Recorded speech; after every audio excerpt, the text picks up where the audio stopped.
Hi everyone, welcome to the Hammer Museum. I'm Claudia Bester. I'm the Director of Public Programs here, and I'm very excited to welcome you to tonight's program with Aruna D'Souza and Tomashi Jackson. Before we get started, I want to remind you to please silence your cell phones. Tonight we're going to be continuing an important national discussion about how the art world has persistently struggled with the politics of race and the ways this struggle has influenced how museums, curators, and artists wrestle with notions of free speech and the specter of censorship. Aruna D'Souza's latest book, Whitewalling, Art, Race, and Protest in Three Acts, analyzes 3 case studies of American museum exhibitions that exemplify these issues. And copies of the book are going to be available for sale in the theater lobby following tonight's dialogue. Throughout the writing of the book, D'Souza had frequent and lengthy discussions about all of these issues with the artist Tomashi Jackson, and so she asked us to invite Jackson to come here tonight so they can continue these conversations and we get to listen in. So I'm going to give you a brief background for each of them, and then we'll start. Aruna D'Souza writes about modern and contemporary art, intersectional feminisms, and other forms of politics, and how museums shape our views of each other and the world. Her work appears regularly in the art criticism website 4 Columns, where she's a member of the editorial advisory board. She's also been published in the Wall Street Journal, CNN website, Art News, Garage, Book Forum, Momus, Art in America, and Art Practical, among other places. She's currently editing 2 forthcoming volumes, Making It Modern, a Linda Nochlin reader, which will be published by Thames and Hudson, and A Presence Which Signals Absence, Lorraine O'Grady Collected Writings, 1977 to 2018, forthcoming from Duke University Press. Tomashi Jackson was born in Houston and raised in Los Angeles. She received a BFA from Cooper Union School of Art and a Master's of Science in Art, Culture, and Technology from the MIT School of Architecture and Planning, and a Master's in Fine Art in Painting and Printmaking from Yale. Her work is research-driven and anchored in disciplines of painting, printmaking, drawing, and sculpture. Jackson investigates languages of color interaction using histories of segregation policies in public spaces as sites of departure. Her work crosses the realms of law, education, housing, justice, police brutality, and voting rights, visualized primarily through abstraction, imagining the viewer as the implicated figure. Tomashi has lectures as a visiting artist at NYU and the School of Visual Arts in New York. She's taught at Mass College of Art, and she's currently on the faculty at Lesley University, Cooper Union, and RISD. Her work is in the permanent collection at LACMA and the Pizzuti Collection in Columbus. She's represented by the Tilton Gallery in New York City, and she lives and works in New York City and Cambridge, Massachusetts. So without further ado, please join me in welcoming Aruna D'Souza and Tomashi Jackson.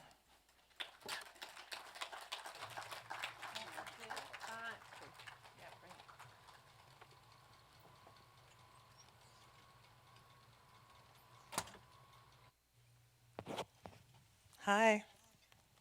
Hello. Thanks for coming, you guys. Oh my God. What? So many friends in the audience. So thanks so much for coming. And Tomashi, thank you for agreeing to take part in this conversation. As Claudia said, as the debates around the Whitney Biennial in 2017 were happening, Tomashi was one of the people with whom I was most kind of intensively engaged as I was trying to think through some of these ideas that were emerging on social media. And so it's wonderful to have her here talking and apparently knitting. So, do you want to start Yeah. out? Yeah. Thank you, Aruna, for inviting me home to Yes. participate in this conversation.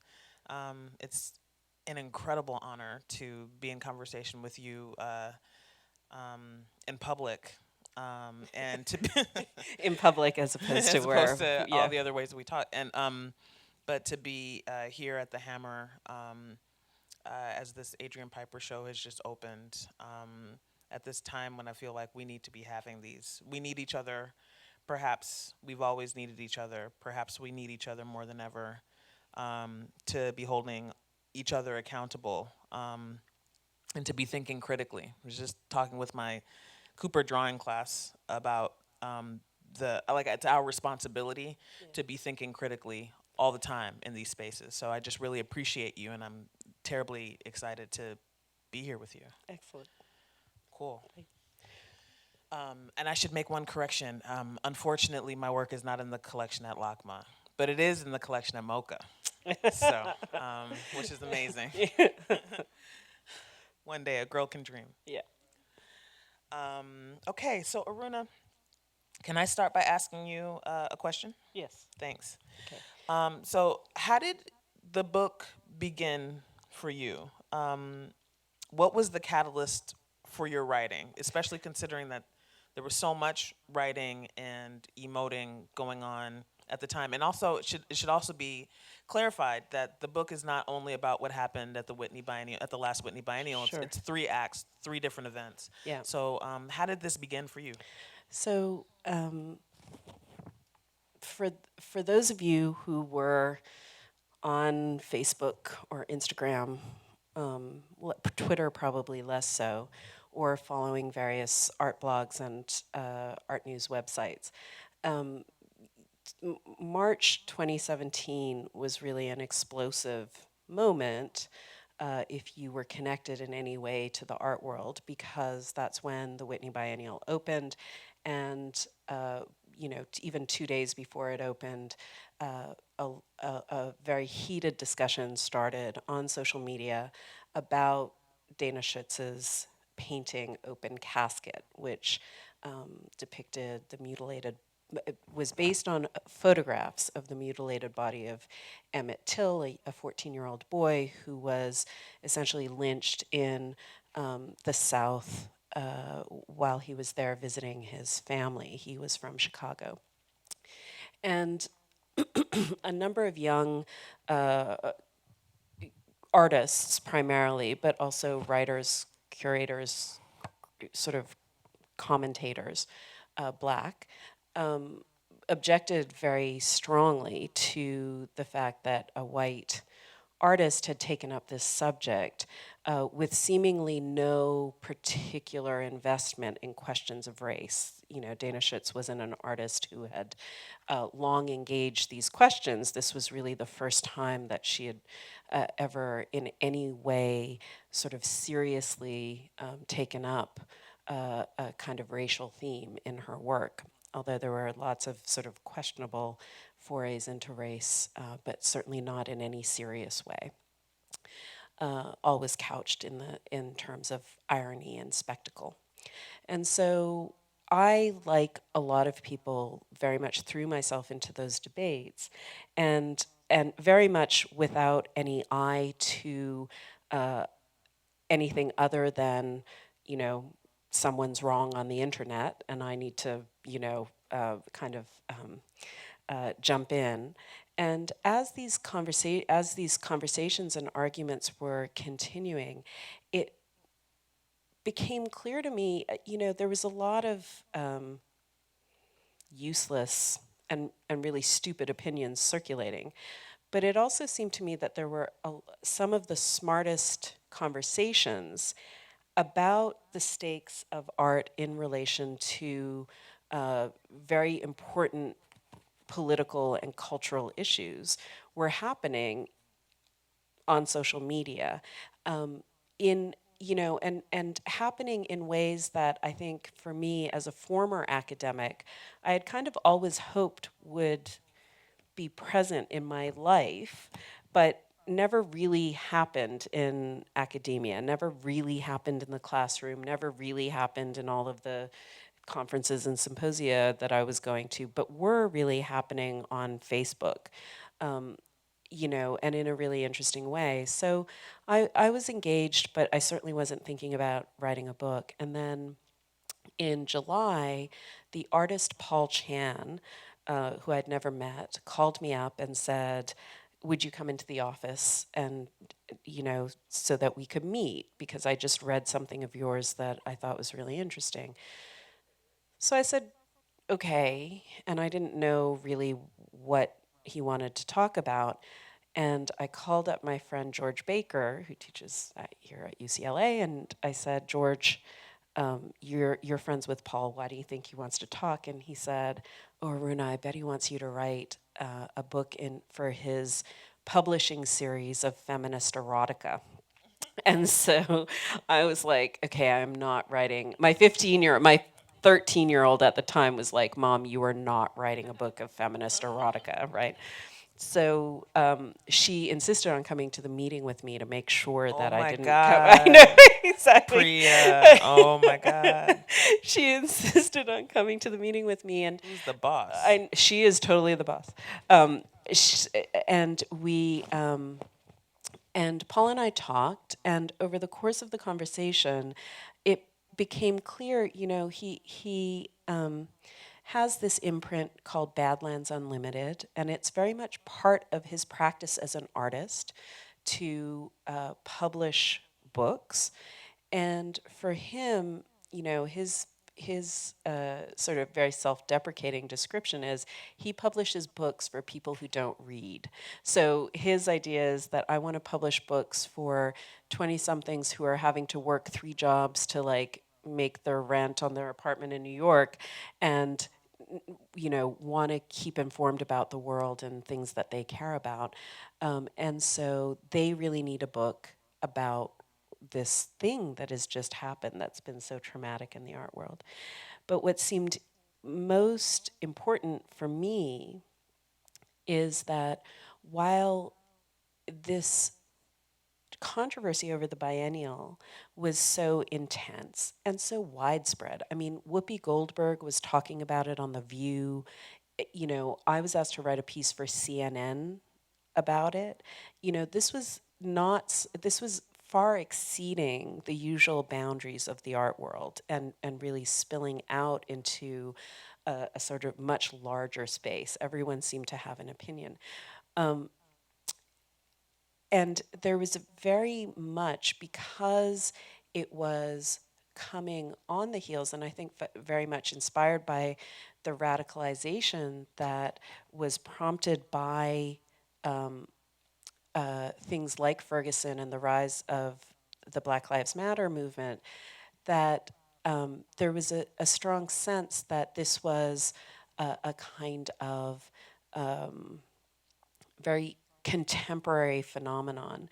And it seemed interesting to me to sort of start thinking about not just the history of these kinds of protests against institutions, right? Race protests against institutions, but the way in which the institutions themselves functioned in order to make protest the only avenue for talking about certain issues in the art world. So that protest was a kind of necessary form of speech, and in fact a crucial form of speech, part of the art world, and not just people knocking on the door of the art world. And so that was the idea of going and treating 2 other episodes in this history. One from 1979, when a California artist who identified himself only by the name of Donald for his show used the most incendiary racist epithet in the English language to title his show of Charcoal Drawings. And that was At Artist Space in Soho. At Artist Space in Soho, which was, understood as an alternative and very sort of avant-garde space, and a space of resistance against the commercialized art world of New York. It was, where some of the very defining exhibitions of the late 1970s and early 1980s was happening. Douglas Crimp's Pictures exhibition, for example, was at Artist Space. A lot of the, Cindy Sherman was the receptionist there. It was very much a sort of alternative space in New York, and yet it was pointed out by Black protesters when this exhibition happened that it was only an alternative for white artists. Almost no Black artists were shown in their programming. So that was one of the events. The other event was a protest in 1969 that was probably the most consequential art protest in U.S. Race-based art protest in U.S. history, and that was the group called the Black Emergency Cultural Coalition protested an exhibition called Harlem on My Mind, which was the first exhibition that the Met did that acknowledged the existence of African American culture. Up until that point, they had exhibited African primitive objects, historical objects, but never contemporary or even historical African American art. And it was the first exhibition that they did that was focused on photography, which at that point was not considered a fine art by most museums in the U.S. It was also quite radical in its exhibition design. It was based on a kind of the Charles and Ray Eames sort of media environment sort of thing, what I think of as a trade show, sort of set up with different panels and, very much a historical show. But it included not a single work by a Black painter or sculptor, so not a single work of quote unquote fine art by a Black artist in the show. And so, and that I say is most consequential because the protesters were a small group, but incredibly effective at leveraging what they had. And they were very much reading the guidebook from Black nationalists, Black Panthers, in terms of interacting with the media, in terms of leveraging the racism of the white media in order to get their message onto TV screens out into the larger public. And as a result, the consequences of that protest were incredible, including the fact that the Bronx Museum of Art, the Queens Museum of Art, Snug Harbor Cultural Center in Staten Island were all the direct result of the Black Emergency Cultural Coalition's protests against this 1969 exhibition. So that was so the idea was I wanted to talk about the book is about the 2017 biennial, but it's it's very much about historicizing and putting into context the issues that we're facing now in relation to institutions into this longer history and to see the way in which institutions kind of absorb those moments of protest in order to continue what I see as their function, which is to protect whiteness and maintain whiteness as the center of cultural discourse. So that's how it came out. It came out over a course of an hour-long conversation with Paul Chan, and that was July 2017. The book came out in May 2018, and for anyone who knows anything about publishing schedules, that's extraordinarily fast. I wrote it very quickly, and I had to go to physical therapy after because I had messed up my neck as a result. But the idea was to get it out quickly so that it could be part of.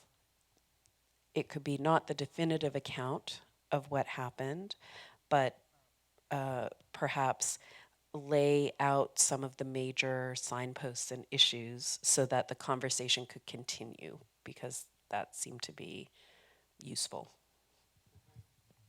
Yeah, I think this is a really important record that I appreciate very much. I'm treating it like I treated my books in undergrad. There's a lot of underlining, a lot of writing in the margins, and as I'm listening to you, I'm looking for specific notes that I recall in the margins about how the institution responded, and how disappointed I was that there seemed to be this this wall Yeah. that went up around like defending certain decisions as opposed to like critically reconsidering them. And like there are these claims that happen, such as these are the kind of conversations we want to happen. Yeah. This is like this is exactly what we planned. Well, And at whose expense though? yeah. At whose expense, at what cost? Because what's also happening at this point in 2017 is a full-on massacre Yeah. that many of us feel directly implicated in, because we know that we could be next. Christina Sharp, author of In the Wake, had Claudia Rankine read a statement from her as she wasn't present during an evening event that you write about like really well, that Claudia Rankine hosted at the Whitney, around what was happening, and a whole lot of people showed up, and a bunch of us were watching online. And she talks about, in her statement, she talks about there's a difference. There's a difference between one for whom a narrative, and this is, I'm paraphrasing because I don't have my sketchbook from that night on me, but she talks about there being a difference between the experience of one who can like watch these events from something of a distance, and those for whom the reality is so stark that they could imagine themselves being next. It's different when you know that you could be next, and also that there's no such thing as neutrality. So like also like trying to like claim neutrality when convenient. That Christina Sharp said that neutrality is a position of power that refuses to identify itself as such. That's really crucial, right? Like one of the things that's so interesting, and this is not just the Whitney, but in this case, the Whitney's, typical response was really especially problematic. So these protests happen, and the Whitney, like many institutions, imagines itself to be a platform for debate, right? We're putting up these exhibitions, we're creating these situations so that, so that we all can come together and debate, difficult issues, right?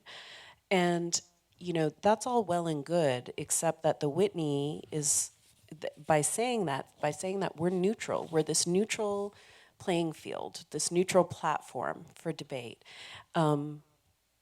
sort of denies its own role in choosing what to bring into the museum and what not to, right? The first, in a way, curating is the first form of censorship, right? It's in the sense that it's giving platforms to certain kinds of speech and not giving platforms to others. I had a great conversation yesterday with the artist Nicole Miller, who teaches at UCSD, an LA artist, and she said,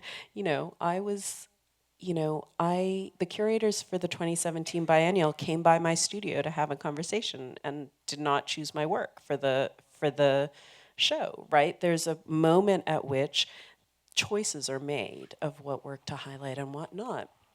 And so, so museums are never neutral in these situations. They are creating the conditions for conversation, right, that are going on within those spaces. But let us know what history is and will be. Like they're houses of education for the public. And so absolutely, and they set those terms, but often they sort of pretend that they don't. And so there was a way in which, when one of the first manifestations of this protest, this large-scale protest, was an young artist named Parker Bright, who went into the galleries with a T-shirt that said "Black Death Spectacle," and put his body between the museum audience and the painting, stood in the gallery in front of the painting, and engaged museum goers in very polite conversation about the history of the image, of the photographs that this painting was based on, questions about what the ethics of the museum were to show the painting, questions about politics. When I decided to write the book, I had this, problem of deciding what to do about illustrating it, because the book for me is not an aesthetic argument. It's really an argument about institutions and politics and protest.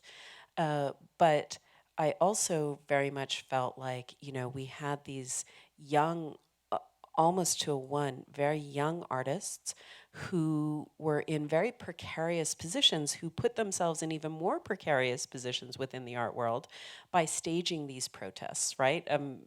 Parker, as he was doing his protests, he was keeping a video diary updated on his Facebook page. And in one of them, he said, well, I talked to the curators today and this and that and the other. And, I guess I'm never going to be in a Whitney biennial.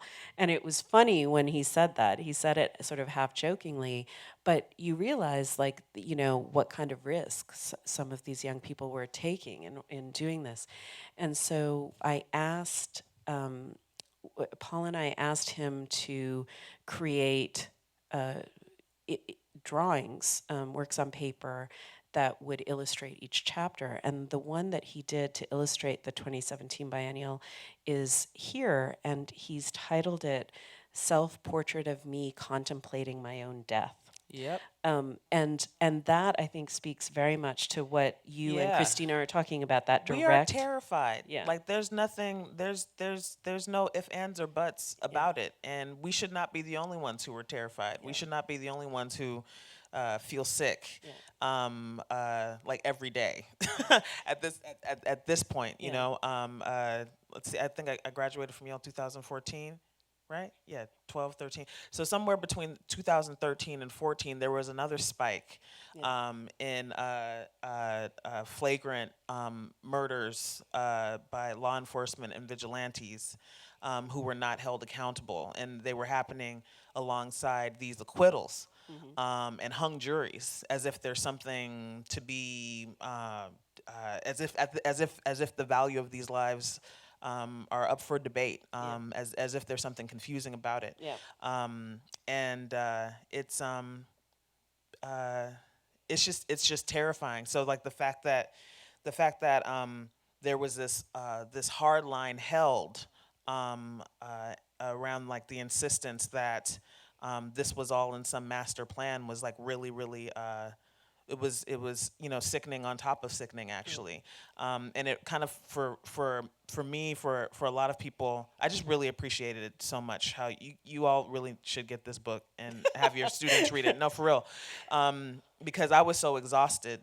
There's you talk a lot about the opposition to the demonstrations of concern, which I really find this to be about humanism.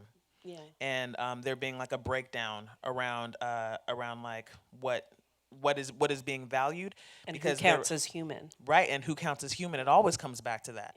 And there were these there was this whole other narrative that if you took issue with this painting, that you were equivalent to a book burning, and that you were evoking Nazism. Yeah.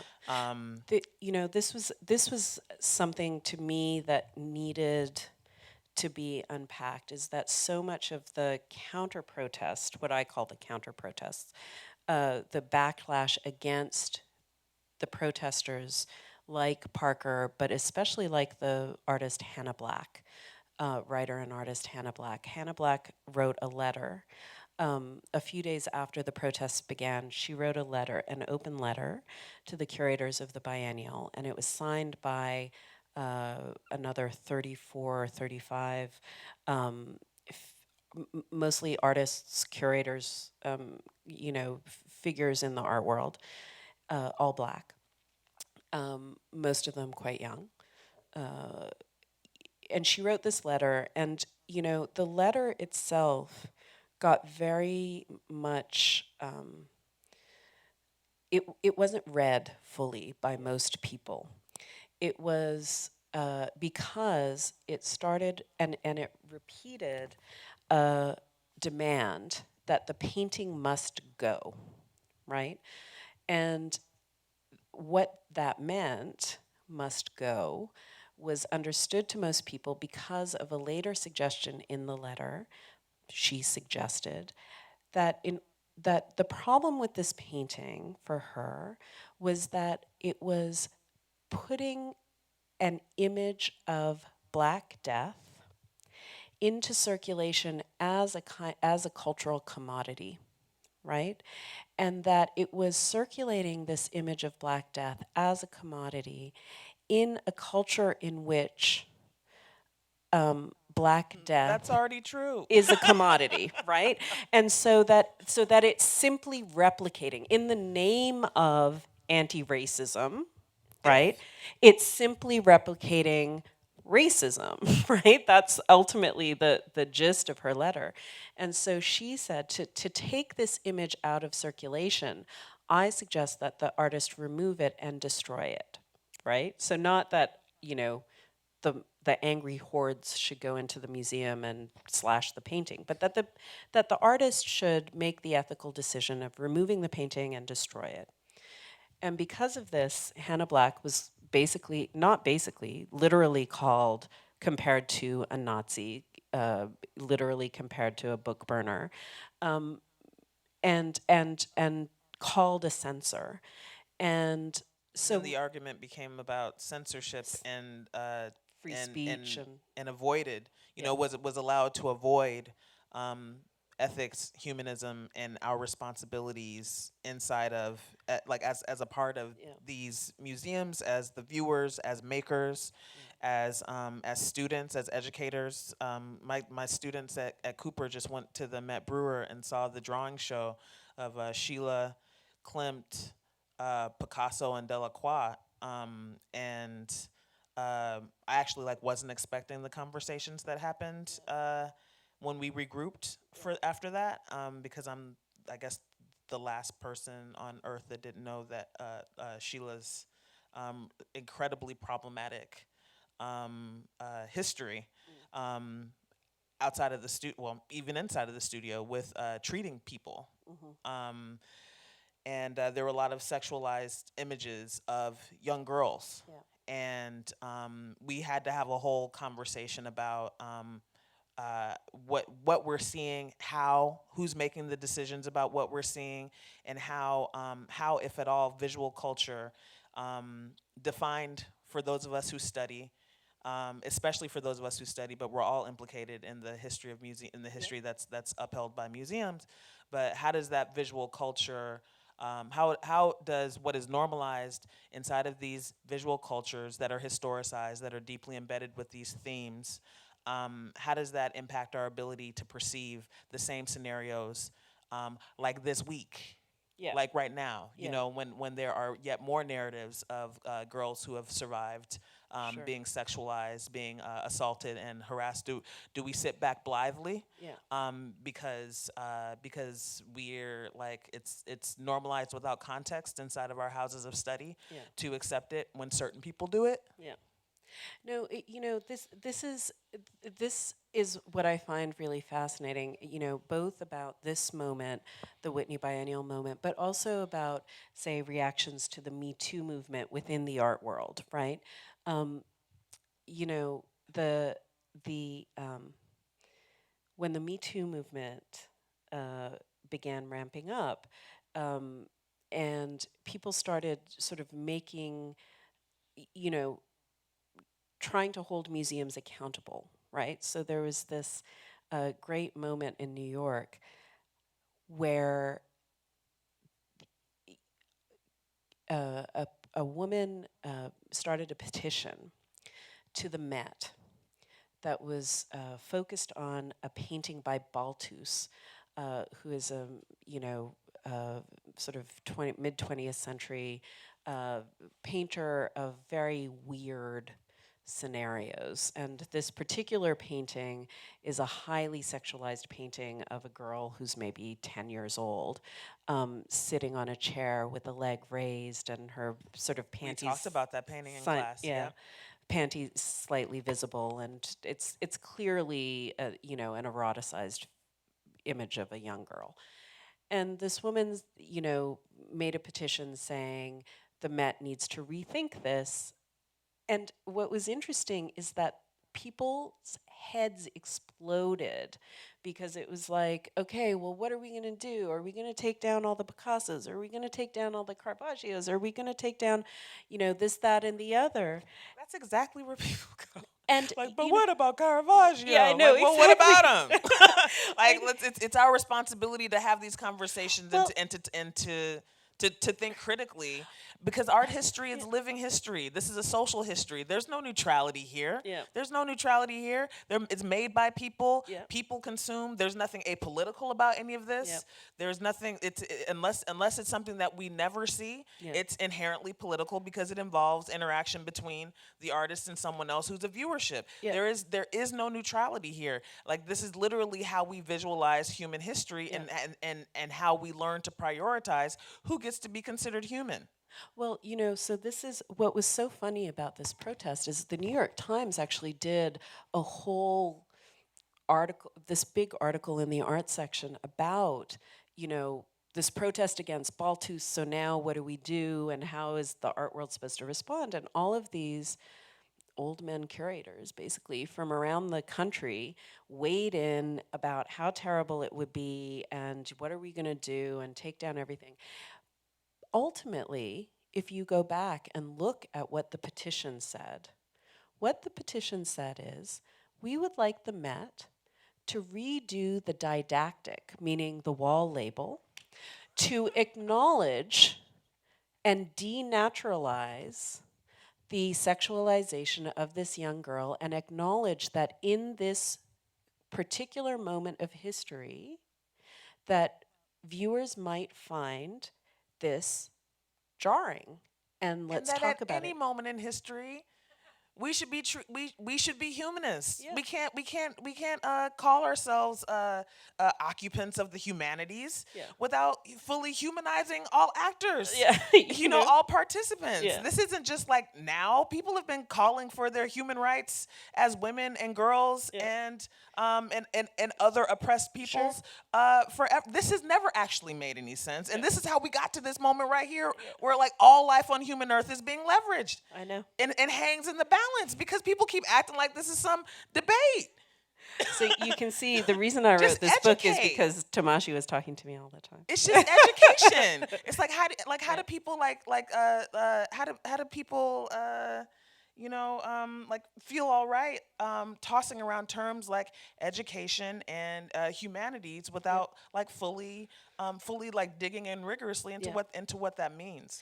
And I think that, this is the other part of what's so interesting. So I just want to go back to the way in which I just want to go back to the way in which the debates around this particular painting got reduced to censorship, artistic that was freedom, maddening. free That was speech. maddening in and of itself. It was maddening, but what was so interesting to me is the way in which these liberal values, right, were being deployed as weapons, right, to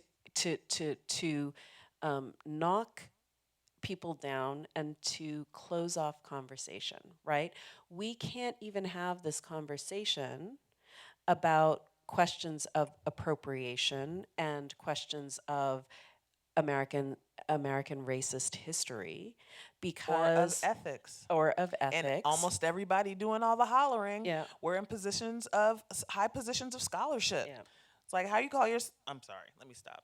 Let me be careful. Can I share something real Yeah. quick from this time? And we should watch the time. Speaking of, look at Okay. that. Look at that. Okay.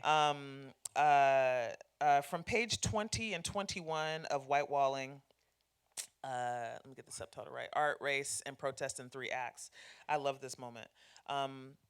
Other protesters were likewise insistent on highlighting the connection between historical forms of racism and the present condition of Black lives, and of the immediacy that the image of Emmett Till continues to hold.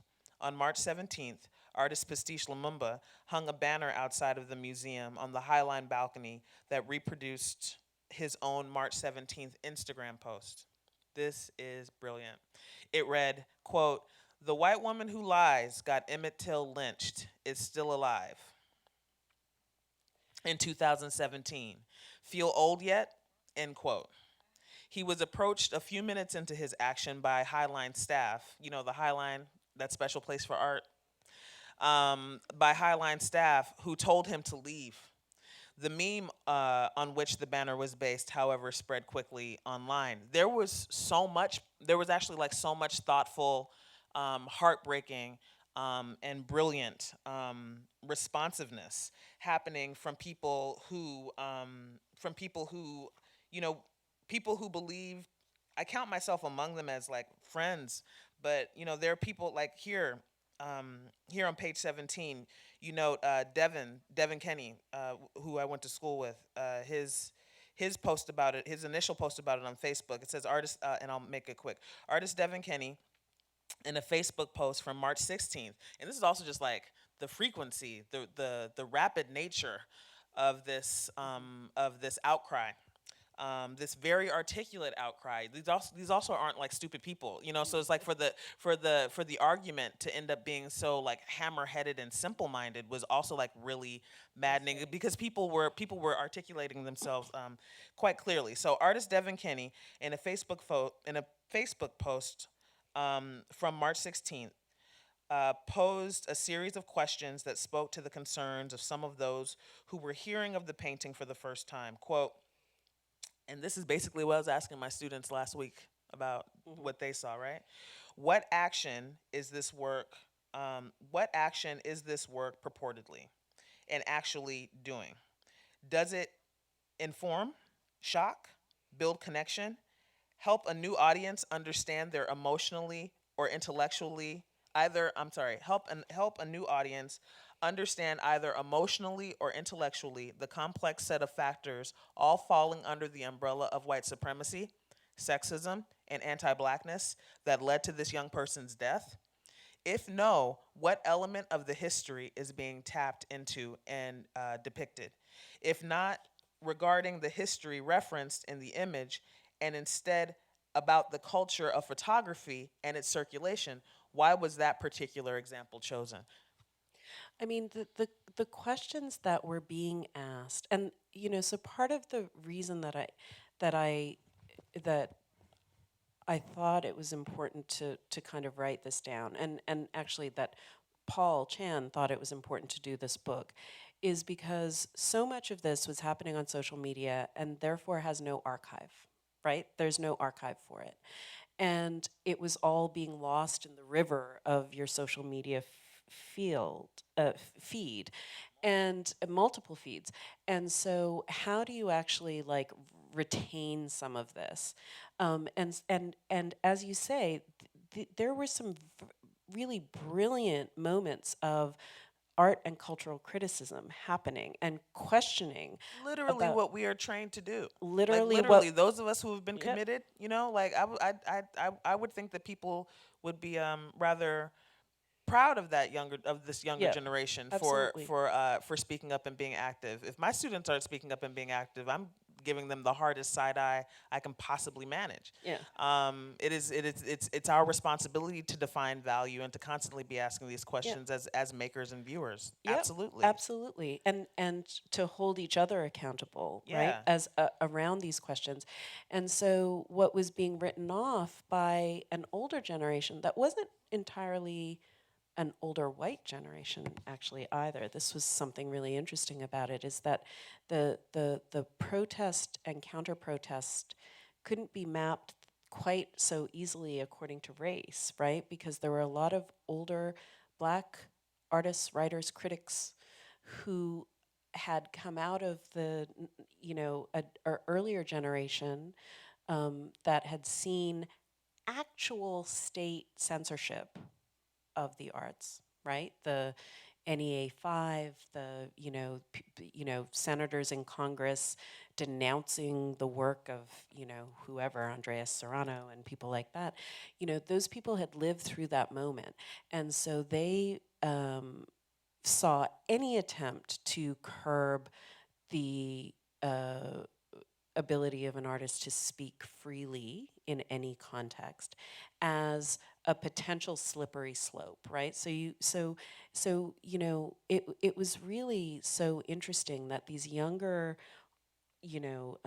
figures, mostly artists, were actually, that their arguments were, for the most part, in the most interesting articulations, much more subtle than they were being acknowledged to be. And so that was part of what was important for me about writing the book, is that at least you begin to at least you can begin to create an archive of a moment in social media history. And I sort of at an event, somewhere else, not long ago, I said, or actually I wrote it somewhere, an interview with the Walker. I said, like this is a moment of reckoning, that I don't believe that the Whitney has come up with a solution of how to actually do the reckoning. But one of the things that I would love for them to do um, is actually create the archive. For the 1979 show at Artist Space, this is one of the. This is a text that was. You can see it up there, Tomashi. This is a text that was published in the journal Heresies, which was a feminist collective publication in New York. And this was published by the Emergency Coalition, which gathered to protest Artist Space. And what was interesting is that to protest Artist Space for showing drawings under the title N-word drawings, N-bomb drawings, yeah, but completely spelled out yeah, on no uncertain yeah. terms, by an artist, a California artist, one of us, who said, "Let me see. This is important just for context, right? Because we're not necessarily all on the same page about like intensity. Oh, I'm holding this wrong. I'm holding it like a ice cream cone. I shouldn't be. So when asked why that title, this artist, when finally pushed to answer, one of the reasons was here. Okay, it says his explanation. Okay. However one chooses to define blackness, Donald never fit the bill, Henry suggests. Okay, back to the letter. His explanation, as related to me by the receptionist, for choosing the N-word drawings as the title of his show, was due to the intense involvement he developed with the charcoal. All right, then why not black drawings? Charcoal is black, uncomplicated, straightforward black. The word N is neither. Even with extensive social exposure and extensive scholastic research, Donald could never begin to understand the numerous meanings and applications of the word. So basically, he said, I'm looking for it now, but he says somewhere in here. Thank you, Aruna has left this for us. That while making these drawings, he would by the end be covered in charcoal, and he would be so black that he looked like.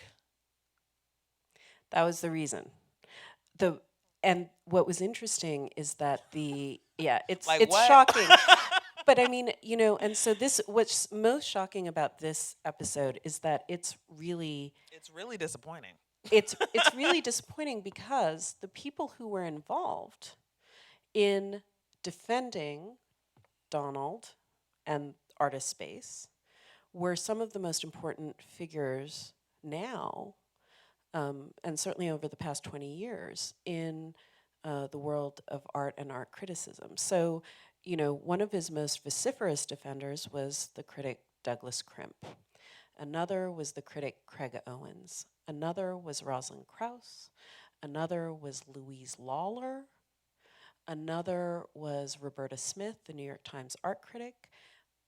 I mean, these weren't why, and that's really important question. The why was twofold.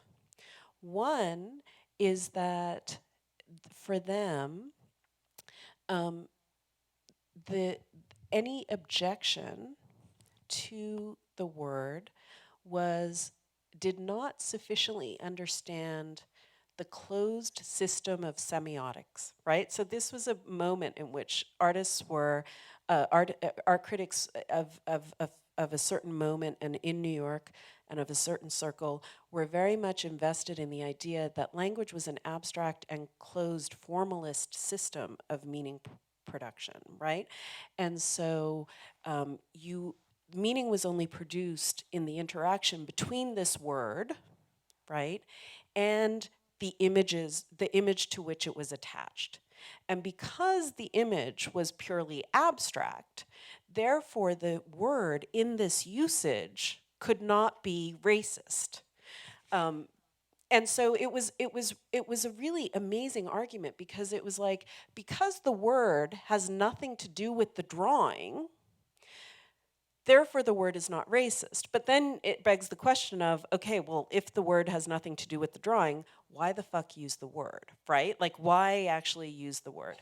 And so that was part of the reason. The other reason was the protesters, and the protesters were also a kind of amazing and motley group. It was Howardina Pindell, Lowry Stokes Lowry Sims, Stokes Sims, Janet Henry. Who is a fantastic rabble rouser and artist in New York, and the quietest, most unassuming woman you'll ever meet.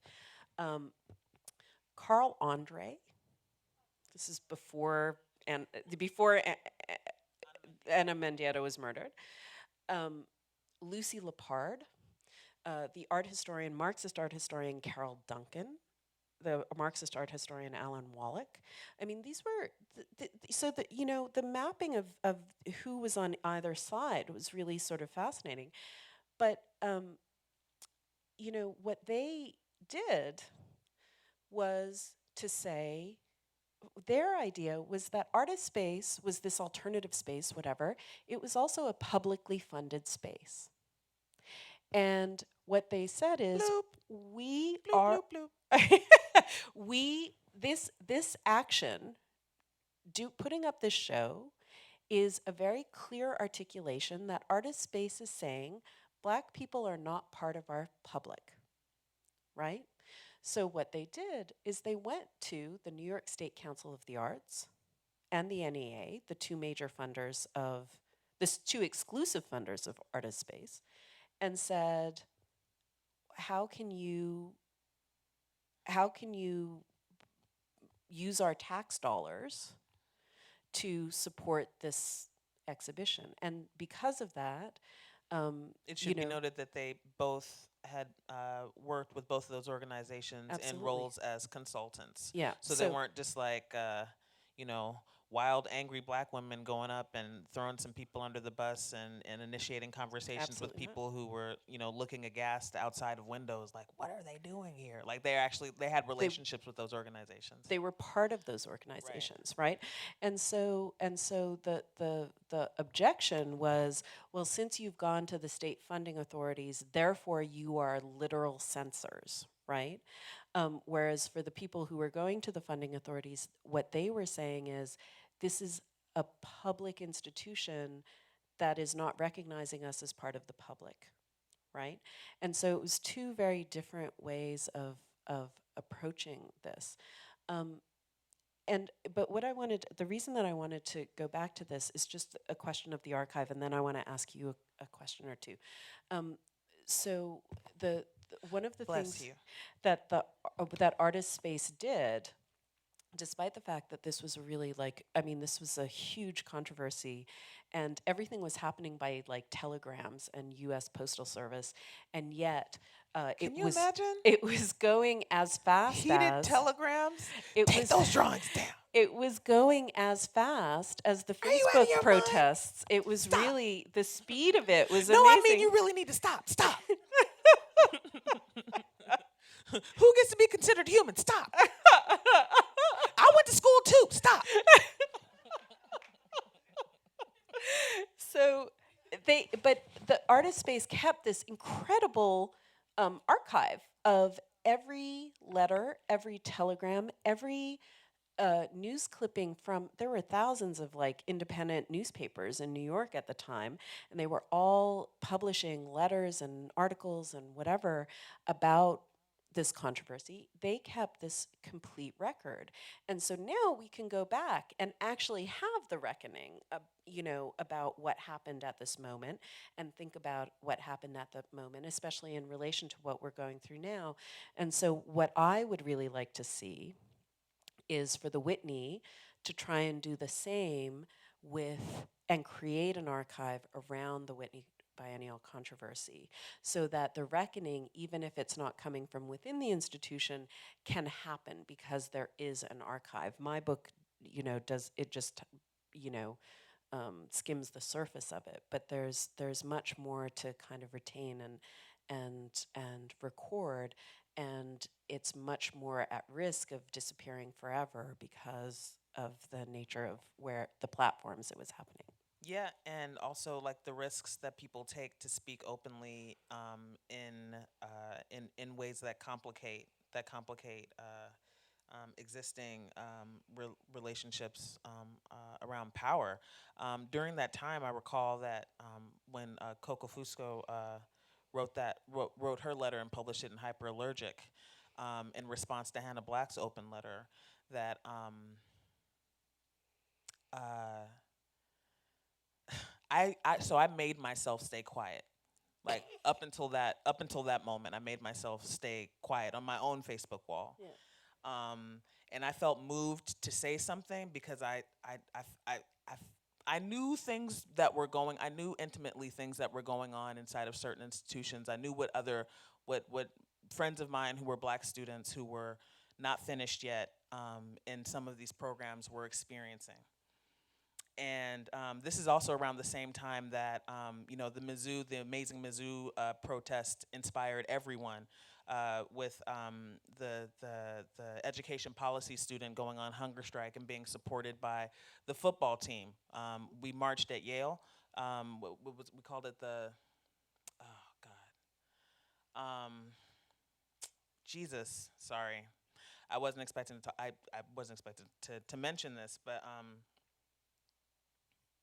yeah, there was a lot going on a lot of campuses, and then I was done. I was out. I was teaching, but I knew people who were still going through stuff. I was still getting text messages and phone calls from people who were experiencing what a lot of us experience, but are kind of like hardwired not to talk about in mixed company, moving through. These predominantly white institutions, which is also a fascinating thing because, like, now it's very clear to me that it actually has to take a lot of a lot of systemic energy to stop that many people of color from pursuing art through education, like art and creativity through education. Like it actually like takes a lot of energy for me to start here in Los Angeles at 32nd Street School, to Immaculate Heart School where Karita Kent did her work, to LA County High School for the Arts, and then find myself, living the dream, going to art college and being one of the few Black students there wherever I found myself. Yeah. And people go into college and go into higher education exactly as they were made to be in their home environments. You know what I mean? So it's like if racism and misogyny are not being checked and unpacked and reckoned with and addressed through a proper reconsideration of the humanities, of human history, and of like in class engagement, then it's being reinforced, and it's often at our expense. So it's like it's like being touched by like a creepy uncle. Like no, seriously, like things will happen. Things will happen that you just can't talk about. It's too painful to talk about. It's too disappointing to talk about. It's too heartbreaking to talk about. And people are also like rightfully concerned about what's going to happen when they leave school. So I knew people who were going through that and were sometimes only telling me. And then when that letter came out, people that I When knew Coco's letter came out. Yeah. people that I knew were not showing up for people who were reaching out to me Yeah. were eager to share that letter. Yeah. Like, aha, she got ya. You know what I mean? It was like this is so like not this. It was so combative. You know what I mean? I was like, man, like this is again. I think at the end of your chapter, and I know we are like literally out of time, but the end of the first act is really, really beautiful, and I think appropriately humble. Because, like you were saying, like there's a lot more to this story experientially. There are a lot of stories, there are a lot of experiences and stories that are attached to this that we'll never hear because some people are never going to talk about it on the record. Yeah. You know, but you say here, as you cover that letter. As is often the case when it comes to acts of protest in the U.S., think of the pearl clutching over the looting and broken windows during the Ferguson uprising, an anxiety that seemed in some quarters to far outweigh concern over the actual murder of a black, and I'm actually going to modify this, a black teenager instead of a black man, because he wasn't a man. Or the violent suppression of demonstrators by the police. It was the attack on a valued commodity that provoked the most backlash. In a sense, the open letter was designed to create such a reaction by putting the call for the painting's destruction out front, laying bare once again the way that liberal culture seems consistently to value things over people. But here is where the conversation broke down. For the protesters, the question was always about people. It was never about things. Yeah. And I think that's, for me, what the most poignant part of this is. I'm very much. This is in one way. This is why I don't. Well, I was trained as an art historian, and I don't identify as an art historian anymore because there was a moment at which I realized, I actually don't care if the Caravaggio's never come out of the storeroom, like, because, I'm curious to know what would go up on the wall instead. Um, and, that there is like a question of, what happens if we foreground people instead of uh, instead of canons, but also instead of things, and that was really important to me. I do want to. I hope it's okay if we sort of at least quickly, because one of the things that I said at the start is that this wasn't from my book is not an aesthetic argument about about Dana Schutz's painting or about Donald's drawings or about the work that was shown at the Harlem on My Mind exhibition. It is about protesters. It is about liberal racism. It is about institutions. It is about the way that all of these ideas are deployed, all of these ideas of free speech and difficult conversations and empathy and all sorts of things are deployed in order to shore up institutions of white culture instead of challenge them. But your work is very much Yes. about is very much about turning these ideas into an aesthetic argument. Yeah, And I it's want turned you out to, to be that. yeah. And so, at the very least, I would love for you to talk about this first set of images that we've got. Okay. You got your clicker because we're gonna have to move fast because we have to Okay. have time for Yeah, question questions. and answer. Thanks for bearing with us, you all.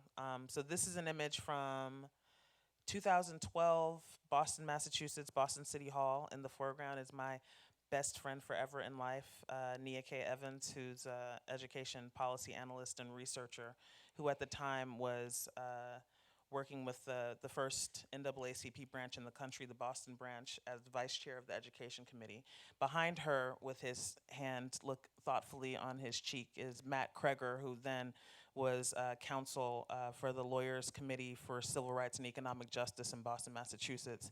Before that, he was counsel on this, like the current and still living LDF, formerly the NAACP Legal and Educational Defense Fund, founded by Thurgood Marshall. So these were hearings about school transportation in Boston. I just followed Nia around. She just told me I needed to come with her and to take pictures and to take video. while she and others gave testimony, a coalition that she helped to, that she was a part of, that was arguing in favor of maintaining yellow school bus service for public school students in the city of Boston. It was quietly being phased out, and most families in the city didn't know it. And this, of course, is Boston that took 20 plus years to desegregate their public schools, and only did so by force, producing some like extraordinarily historic images, such that it's like so historic that like people who have no relationship to Boston will be like, oh yeah, Boston and schools, with school buses full of black children being like rocked and tipped, and rocks being thrown, and people being beaten, people lost eyes, children being chased by grown men, all of this in resistance to one of the many facets of the school desegregation plan that was approved unanimously by the by Earl Warren's Supreme Court. Something that would never happen today, right? Mm. So yeah, so I was shocked basically by what I saw in those hearings, the callousness, the inhumanity, the complete disregard for the safety of the children of a city that a city also simultaneously claims to love. And I was very confused. And at the time I was working as a nanny for 3 families in Cambridge, so it was like I literally am paid to make sure that certain children get safely to and from school. Yeah. While these people, the superintendent, the head of BPS, the head of BPS transportation, and representatives from the police department rationalized throwing all these kids into a system that was like really not ready for it, right? And this unlike my beautiful homeland of Los Angeles, is a city that endures extreme winters. Right, so imagine Imagine being a family, coming from, a way that we can relate here is that we're a sprawled, segregated metropolis with like many towns and many cities, right? So imagine, basically, like the things that I heard in those hearings sounded like things that I heard our elders talk about. Like, I had to take 3 buses and 2 trains to get to school, or I had to walk for 5 hours to get to school, or in the cold and in the snow. This is the kind of stuff that people were talking about in 2012, and I was so confused by it, and it was very clear that the people who were making these decisions did not value the lives of the children that would be mostly implicated, and at this point in 2012, that's mostly families of color. So Nia helped me to understand.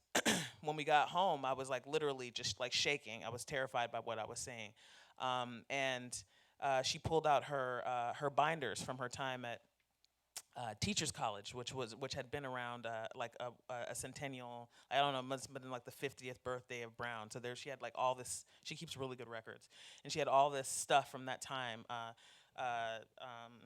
testimonials. From people who lived through that time. And she pulled out this stuff and just started reading to me. And she was like, Tomashi, this isn't about these children. This is not about these. I'm thinking about individual children because at the time I took care of individual children. I couldn't imagine, sending like a 9-year-old girl to like the one school that's gonna make that the one public school that she can go to make sure that she has a fighting chance to get into college, because that's the way it is there. One school. So like, that I would just like send her off, and maybe I'll see her later.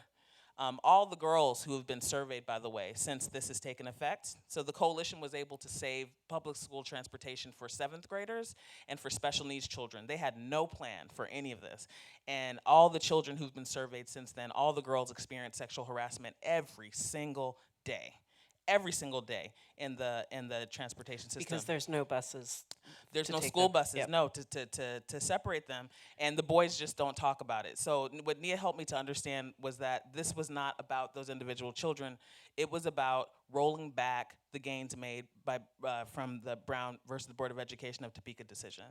And I always thought, because I learned through acronyms about like some of the most key points of our shared history, I just always thought that Brown was one case, but Brown is actually 5 cases, really 6, because there were 2 cases in Delaware. There were specific battleground states, and they all became came under one umbrella under the Topeka case when they went before the Supreme Court.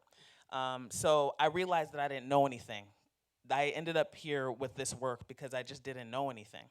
And the more I listened to my friend who did know something, I realized how little I did know. And when I got to Yale, I immediately just took advantage of the law library and spent a lot of time there looking for books about this story, books that nobody else was checking out. Yeah. That hadn't been checked out in a while. Telling, yeah. And at the same time as I was reading these transcripts, these court transcripts, I was taking a color class with painter Anoka Faruqi, who's an amazing living holder of knowledge about Joseph Albers, Ani Albers, and their practices and their lives. And she was taking us through interaction of color line by line. And I started to find some similarities in the way that language around color interaction, separation, chromophobia is really good for this too. If there are any art students here, I'm sure you've read Chromophobia, about like the primacy of whiteness really like comes up in that book a lot. So yeah, I just started to see a collapse, and then I started to feel compelled Between to color theory and race and color theory and color theory. like color Yep. Theories around theories of color as they pertain to chromatic optical phenomena and social phenomena and governance really. And how decisions have been historically made and are clearly continually made based on how color is perceived. Yeah.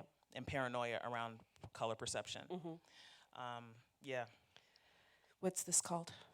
That is a limited value exercise. It's limited value exercise 1. So I used the color studies that we were recreating following interaction of color to guide me. At this point, I was working with Robert Reed, who's an amazing painter.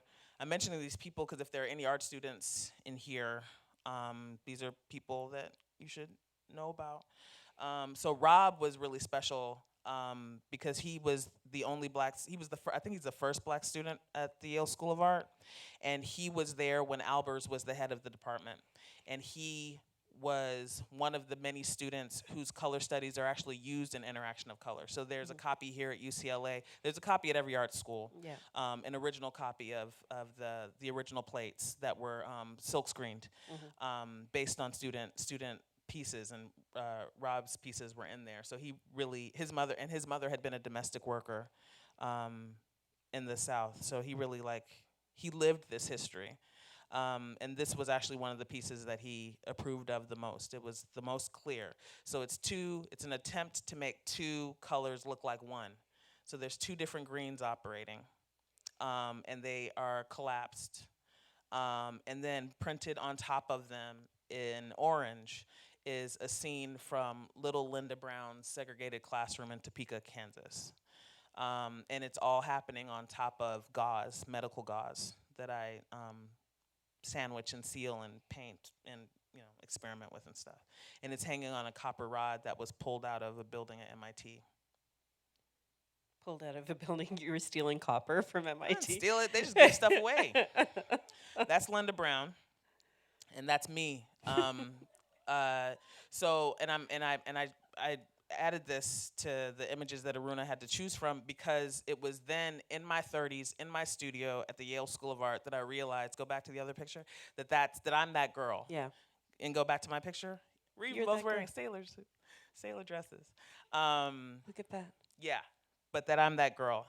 I also think it's cool that I'm wearing the I Love New York pin. I know, that's and that really ended cute. up the Cooper Union ended up being my dream school. That's I ended great. up there. I thought that was cool because Milton Glaser came from Cooper Union.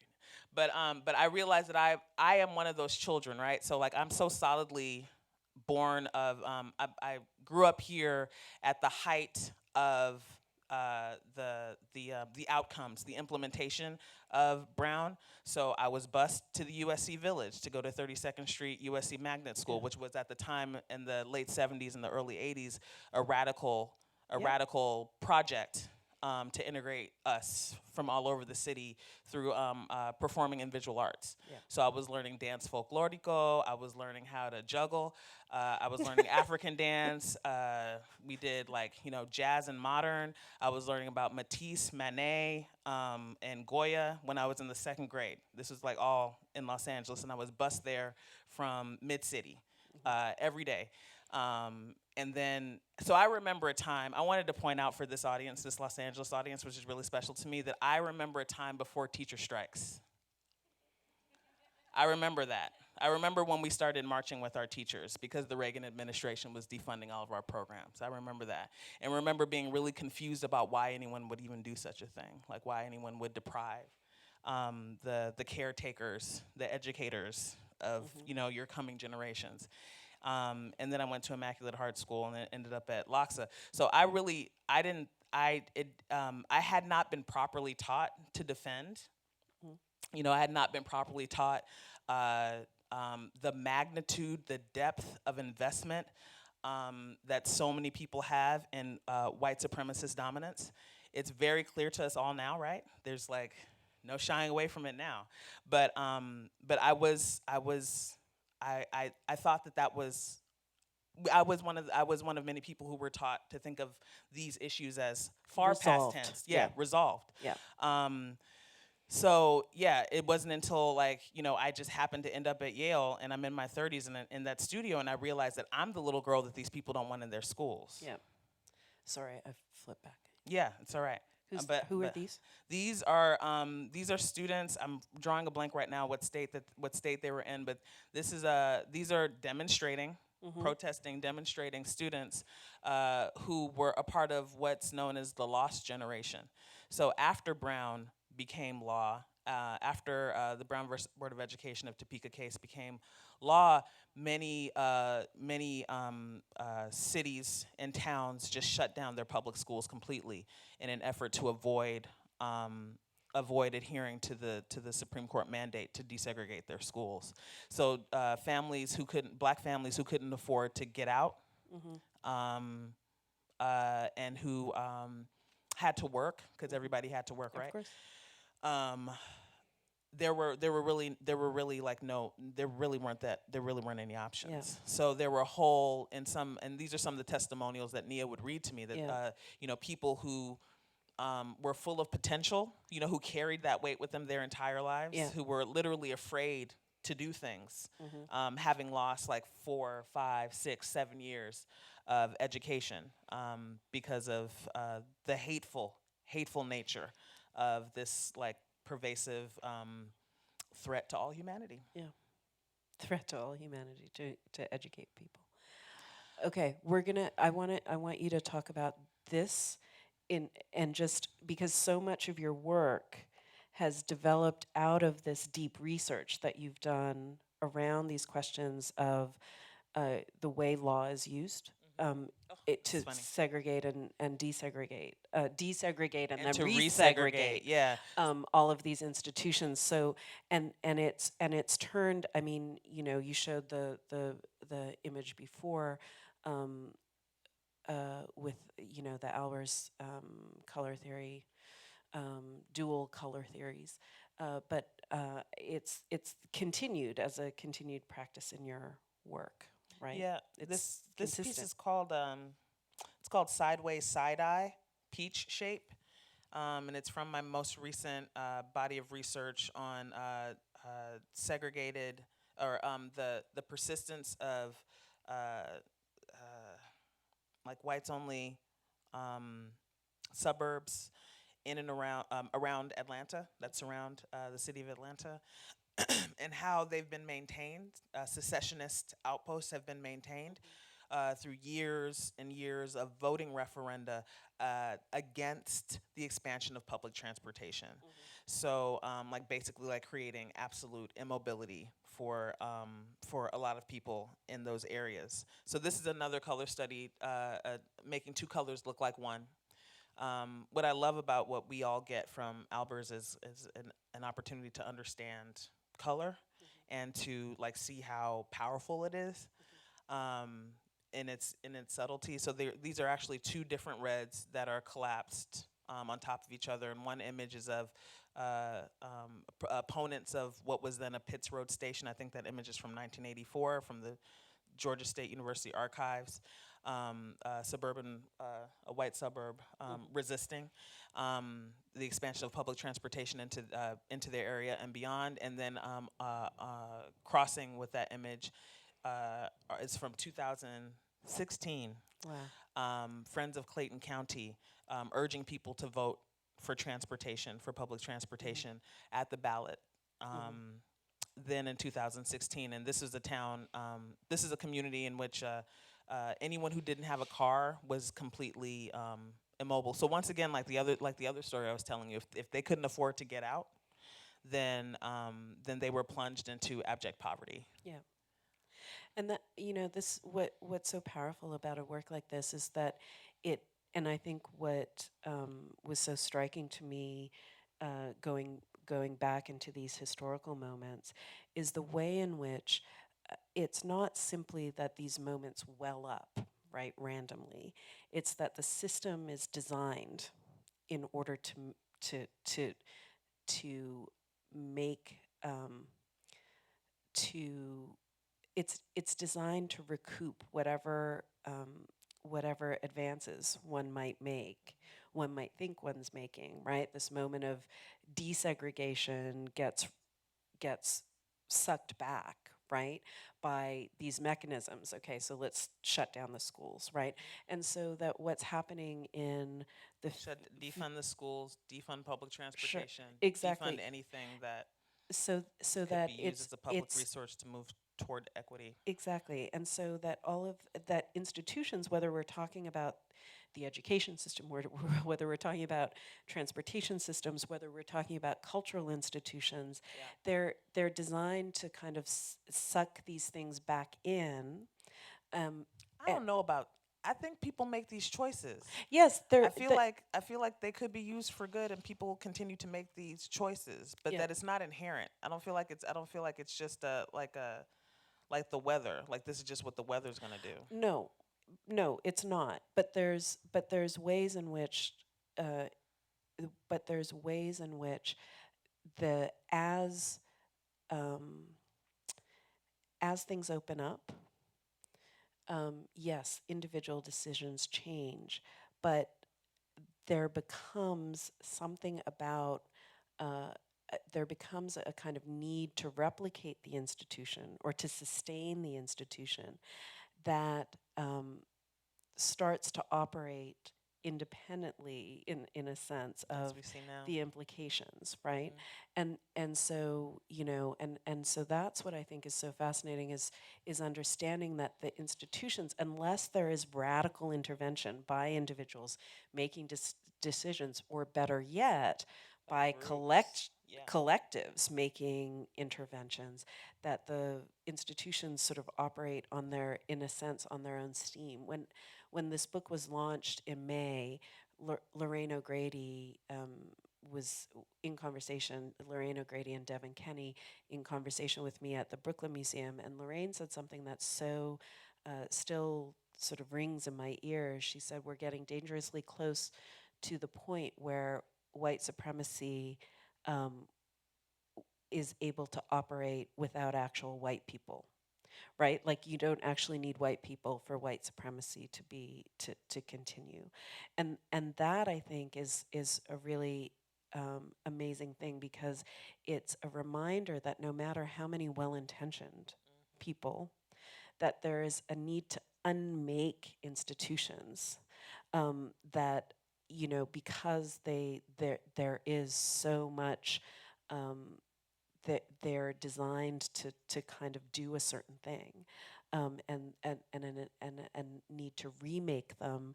That means not just working within its terms, but radically transforming them. Thank you. I would love to talk more about your work, but I also know that we're going over time a little bit. So if anyone has a question, we'd love to hear it, and we'll try and answer, succinctly. Yeah. Can I go? Clicker. Yes. Let's see that. Are there any questions? actually don't know how to use this. Oh, what do you want to? Hello? Hi. Hi. I did have a question. Awesome. What I found really infuriating about the counter protest in that situation with the Whitney episode in particular was the way in which we have it's in continuum with a response to identity politics, where those who are defending their politics of identity today are being tarnished as somehow censoring the speech of the powerful. And it seems like it's just a continuum in terms of a social pattern in so many domains where free speech is debated. And I wonder if you could talk a bit about that, that there's no distinction made between the speech of the powerful that's called out by the marginalized and the marginalized voicing their freedom of expression, which is actually then called censorship. Th- Well, that the funny thing about that is that everybody has an identity. Like it's like I feel like language is so important here. Clarity of language is so important here because that term gets tossed around. I try to stomp that out anytime it pops up in one of my classrooms. This like as if you or I, because you're a brown skinned woman and I'm a black woman, I'm a brown skinned black woman, that our having these conversations is a function of some identity politics. That our speaking at all, our presence in any given space is because of identity politics, as if Manet did not have an identity, as if Courbet's identity as a Frenchman was not front and center all the time. the but I mean I do want to go back to this because to the underlying question, because I do think, yes, one of the things that we're seeing now very much in our whole political moment is that that everyone's identity except for white angry MAGA man identity gets gets identified and written off, right, as mere essentialist identity politics, whereas the true identity politics is right now the identity politics of the angry white man, right? Like that's the true identity politics that's really driving our political system at the moment. It seems to me. But I think that the point that you're making is crucial, which is that what was so infuriating was the idea that somehow these young black artists who are literally working like 3 retail jobs to keep, a roof over their heads and trying to make art in the meantime are somehow have the power to censor, right? That to censor an artist who is a blue chip artist who has major support behind her, who has the whole Whitney Museum saying, we're not going to take down her painting and, she has the right to say whatever she wants to say. That the idea that there is actual censorship happening was infuriating. And you're right, it's censorship was being deployed as a way of shutting down conversation, right? Hannah Black's letter said the painting must go, and therefore Hannah Black was a censor, right? Now, one of the things that was really amazingly infuriating to a lot of people was some months after the Whitney Biennial controversy, the Guggenheim was putting up an exhibition of Chinese contemporary art.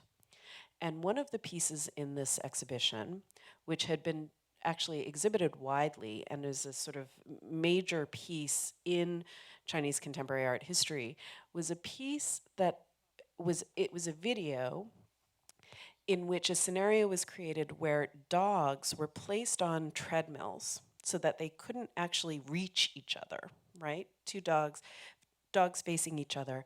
And these dogs were trained fighting dogs. And so they were on these treadmills, kind of, violently barking and trying to attack each other, but because they were on treadmills, they couldn't actually touch each other.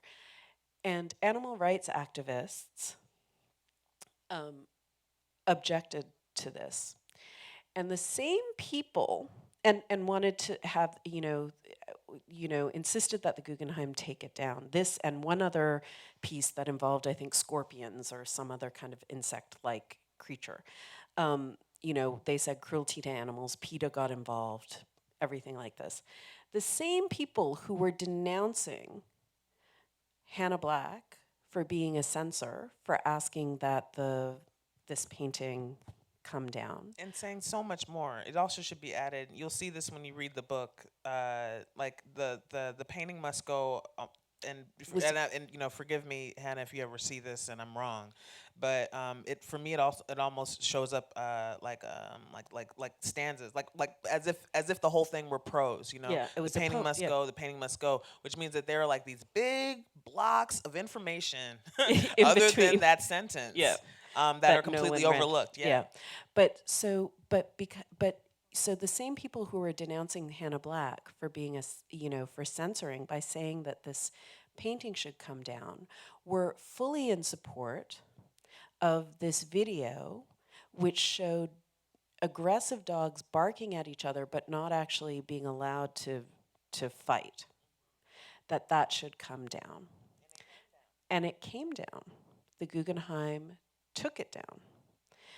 And they took down the other work of art. And I think that there were a number of really troubling issues at play. I have no opinion about whether that work should. I didn't see the show, so I have no opinion about whether the work should have stayed in or shouldn't have stayed in.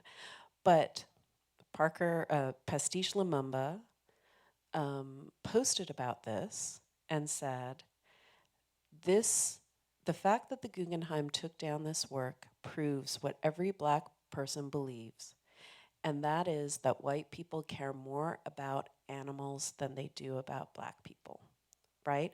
That here is the line that people are not willing to cross. They're not willing to cross a spectacle of, dogs fighting, not actually fighting, but frothing at the mouth. But they are okay, and they're not willing, I should say, to deal with a Chinese artist putting this up. But if a white artist is deciding they want to paint an image of Black Death, that's okay. So whether or not one believes that the Guggenheim piece should have come down, whether or not one believes that the Dana Schutz piece should have stayed up, the inconsistency and of people's arguments around it was hugely affecting, I think, to a lot of people who looked on it and said, these are the same people, right? These are the same people. The same people who are saying Confederate monuments must come down are the same people who called me a censor for saying Hannah Black's painting should not have been chosen for the Whitney Biennial. Right, Dana Schutz's painting. Sorry, should not have been chosen for the Whitney Biennial. So there's ways in which the mobility of these arguments and the layability of these arguments started to become an issue, right? That this idea of censorship increasingly, right? Like, I mean, what is his name? Milo Yiannopoulos, right? That, like people like that making arguments about being censored when they're, when they want free platforms to reproduce their hate speech, right? Calling those who resist it censors, right? This has become an element of current, right-wing culture, and that in this case, the art world was reproducing that, right? By calling this protest censorship. Anyone else? And you guys have been so patient. Oh, yes. Please wait for the mic. Thank you all again for being here with us, by the way. Yes. So you mentioned that institutions are sort of perpetuating this foundation of white supremacy, and that the only way they can really deal with the reckoning is by creating an archive. Well, I don't think that's the only way, but I think that it's, it's a move towards reparations. I don't know what word, like it's a form of of saying, even if we can't answer to this moment, we're creating the conditions so that this moment can have its reckoning, right? Right. But But yes. what's to say that in the future, the same people who hold positions of power aren't going to remove that from the archives or somehow get rid of it? Because if these institutions are perpetuating this foundation of white supremacy, then them having the power over that archive is Oh, yeah. dangerous. Yeah, okay, granted. I do still believe, as much as I believe that, an institution like the Whitney or any art museum in this country is in the business of protecting whiteness. I do think that that's the case. I also believe that, there these are not evil institutions. They're not doing this because they're they're bad people with evil institutions. They're doing it because that's the foundation on which they've been built, and that systems are in place to ensure that that happens. Which is not to say, I mean, the Whitney Museum, before I was writing the book, without any imagining that I was going to write the book, I was actually consulting for the Whitney Museum's education department. I was going in once a month to sit down with this group, the most diverse and, really politically progressive group within the museum, amazing group of people.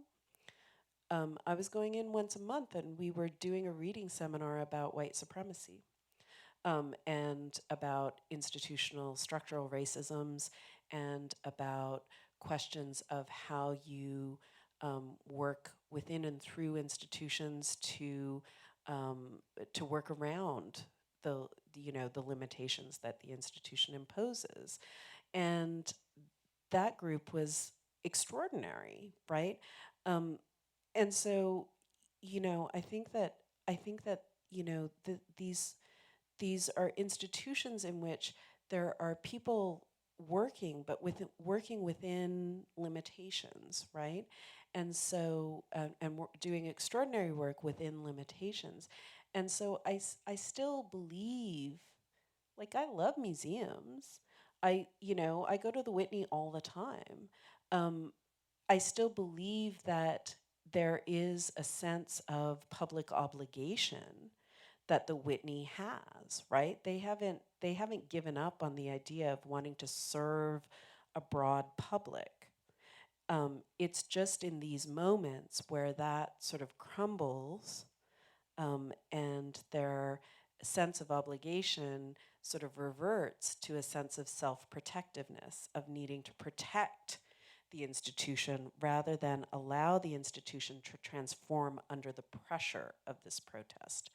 And so, I believe that, you know, archives, I don't think the Whitney would burn their archive, but I also think that, like, they could amass the archive. The Artist Space Archive, for example, that I was referring to, is housed at NYU in the Fales Library at NYU. So there are ways around those sorts of things. But I Saw do, that, and we wanted a revolution. yeah. Radical black women artists. A lot of one of the best parts about that show, that's now, I think it's still, no, it just came down at the ICA, but to start at the Brooklyn Museum, were the publications, the periodicals that black women artists who not only felt like they were shut out of the mainstream art market at the time, art world at the time, but they actually were, as we see in your book. They were making magazines and newsletters, and there is this extraordinary archive of them, in beautiful condition, super tiny print, like a lot of information. Like, people continue, people persist. Yeah. And so these moments, I think, are really important, I think that, there's certainly, I mean, archivists, I think right now are some of the most radical people around. Librarians are the most radical people around in some ways because they're insisting on the idea of retaining records at a point when, we've got we're in a political moment where facts don't actually matter at all. And so I think that the idea of retaining the information is important. I think that the problem, right, is that when these protests are unfolding on social media, the question of what you keep and how you keep it becomes an issue, right? There was one moment in the debates around the Whitney Biennial where Coco Fusco and I got into a scorching argument on Facebook. I know, and it was crazy because it was happening on my Facebook, and I was suddenly getting thousands of friend requests because people had heard that this debate was going on my Facebook, and they wanted to see what was happening, right? Like, that's the other weird thing about social media is you only see what you have access to. And there are, what were people doing? People were taking screenshots. And so I eventually deleted the post because it was so Also crazy. known as receipts. Keeping receipts. That was totally the case. It was totally the case. So I had deleted that post because at the time it was like it had just gone crazy. And when I started to write the book, I was like, crap, I don't have that post anymore. And people were like, oh, don't worry, I've got all the screenshots, right? But these are like this needs to be retained in some way, right? I mean, even as God knows, I don't want everyone, I'm not going to come out looking so great 20 years from now when people are looking at the screenshots of that argument, say. But still, it was where some of these things were happening, and they had an impact in what was said next, right? What was said a week later, what was said a month later. And I think that needs to be somehow remains part of the record.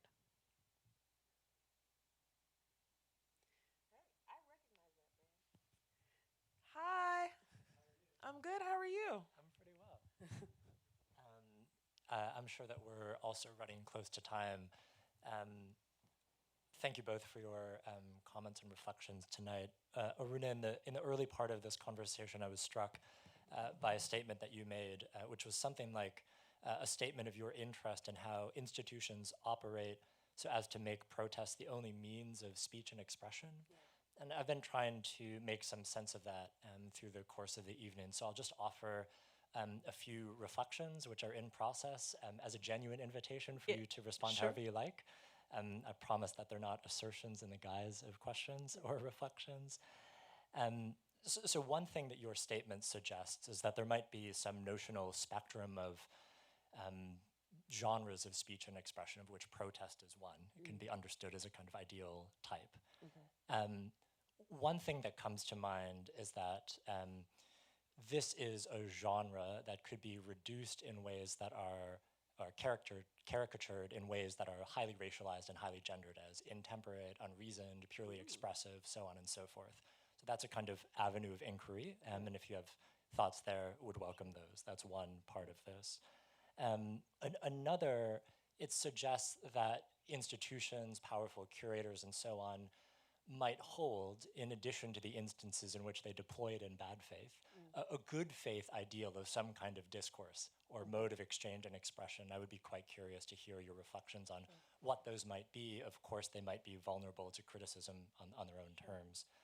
And then there's a kind of third area of inquiry or interest to me, which is about the different rhetorical modes that we might place within a genre of protest. And so for all of the ways in which protest could be caricatured, there's also an intervention like Parker Bright's, which encompasses all of these modes that have a considerable degree more subtlety. He could be confrontational, persuasive, lawyerly, amicable, so on and so forth. So those were sort of three regions of interest that derive from what you said. Would welcome any thoughts that you have, corrections to the framework, whatever you like. No, thank you for that question, and it's really thoughtful. I mean, I definitely do think that, okay, there's a lot there, but I just want to go sort of back and sort of think about the second observation, the second reflection particularly, which is the question of the productive, so what, is it so bad that museums want to spark conversation, right? Is it so bad that museums might want to create the condition for these discourses to come out? And certainly this is a kind of almost a given in curatorial practice, right? That you talk about wanting to put works together in an exhibition in order to spark dialogue, in order to create these conversations. And so there are two things. One is the question, and Tomashi alluded to it in the conversation. One is the question of what are we willing to, what price are we willing to pay for those conversations, right? There was a Facebook video that Parker Bright did during the course of his few days of protest, where he said he spoke to the curators, and the curators said that they wanted to spark exactly this kind of dialogue, and he said, "I'm not really sure that it's worth sparking the dialogue by using a picture of a dead black boy, right? Like, what price?" Yeah, what price are we willing to pay for this, and who's paying the price? On whose back is that conversation being had? And so there's that. There's also the question of, are we having the right dialogue, right? So when the Whitney responded, in a sense, to the Dana Schutz debacle, what they did was invite Claudia Rankine and her Racial Imaginary Institute to come into the Whitney and sort of host an evening of conversation and presentations about the role of lynching in American racial imaginary. And a lot of people spoke about, what this image meant, right? What the Dana Schutz image meant, and what feelings it treaded upon. And when the audience was invited to make comments, Lorraine O'Grady, she comes up a lot, Lorraine O'Grady stood up and said, "We can talk about," I'm paraphrasing, "we can talk about the role of lynching in the American racial imaginary till the cows come home, but that's not actually the point. The point is that since Thelma Golden's Black Male Show, since the 1993 Whitney Biennial, which was organized around questions of race and identity politics, the Whitney seems to have learned nothing. And the Whitney has not, that what this is about is not the content of this painting, but the question of if the Whitney has actually, as an institution, has actually made any progress around questions of race and identity politics, Race and and racism, race which and are also racism. like two very Different different things. things Yeah, that are racism, which commonly is a collapsed yeah, and used interchangeably. exactly. And again, it's like these are houses of education, Yeah. but yet we're throwing around language completely inappropriately, Yeah. and so reproducing Reproducing the the lack problem. of clarity, and inevitably reproducing the abuse of the lack of Yeah. clarity that is at the expense of whom? Yeah, and and this is at a point where, I feel the Whitney, they, up until like a week before the biennial opened, they had no Black curators on their staff, right? The one person that they had left for another institution, and they had not, they just announced a hire just before the biennial opened. And so there was really a sense of, at this event, of, okay, so this is actually, forget Dana Schutz, this is actually about the Whitney, right? And the Whitney, in the way this event was organized, and really in any sense, the Whitney didn't respond. And so one of the things that's really interesting to me is that, you know, that when institutions say we want to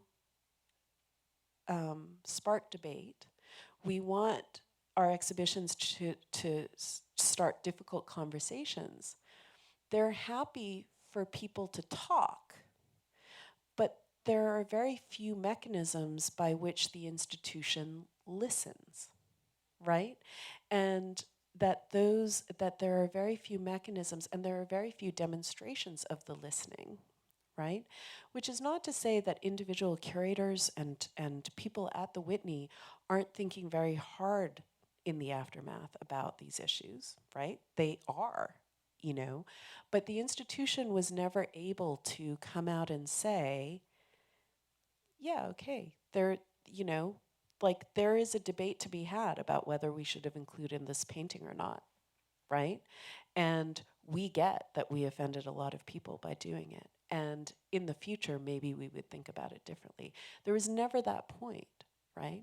And so I think that the, you know, part of what I think is needs to be understood around these ideas of these semi-public institutions presenting themselves as sites of difficult conversations is that because they are only semi-public, they never have the obligation to actually absorb the results of those conversations. And so that seems to me really crucial. The first point that you made about protest taking on a gendered and raced dimension, I think is, yes, absolutely. I think that white people engage in critique and black people engage in protest, right? I mean, I think that's, I mean, in the sense of that's how it's perceived and that's how it's framed, right? Like, you know, I would say that what Hannah Black was doing was critiquing the institution. What all of those people who were protesting were doing were critiquing. But it was very much framed as protest in ways that other forms, you know, other moments at which institutions are being called to reflect and revise their practices are, you know, not always sort of, it's not always defined as protest. So yeah, I think there's, you know, at the same time, I see a huge value in protest. And, you know, one of the things that I wanted to do in the book is link what was happening around the Whitney Biennial to this long and important history of black protest. In other words, what these people were doing was understood as, you know, a kind of petulant, whiny, censorious Hostility from mob, the outside. hostility from the outside, as opposed to what I saw it to be, which was part of this legacy of artists from within the art world holding institutions to task. So that was, to me, why it was important to label it as protest. And then the third one I think is too hard for me to answer right now, so I'm gonna skip that, if that's okay. Okay, I think Claudia's held up the white flag. She's ready to admit defeat. And Give them their free. I know, give them their cookies. But thank you so much, everyone, for joining us and great questions and everything. Thank you.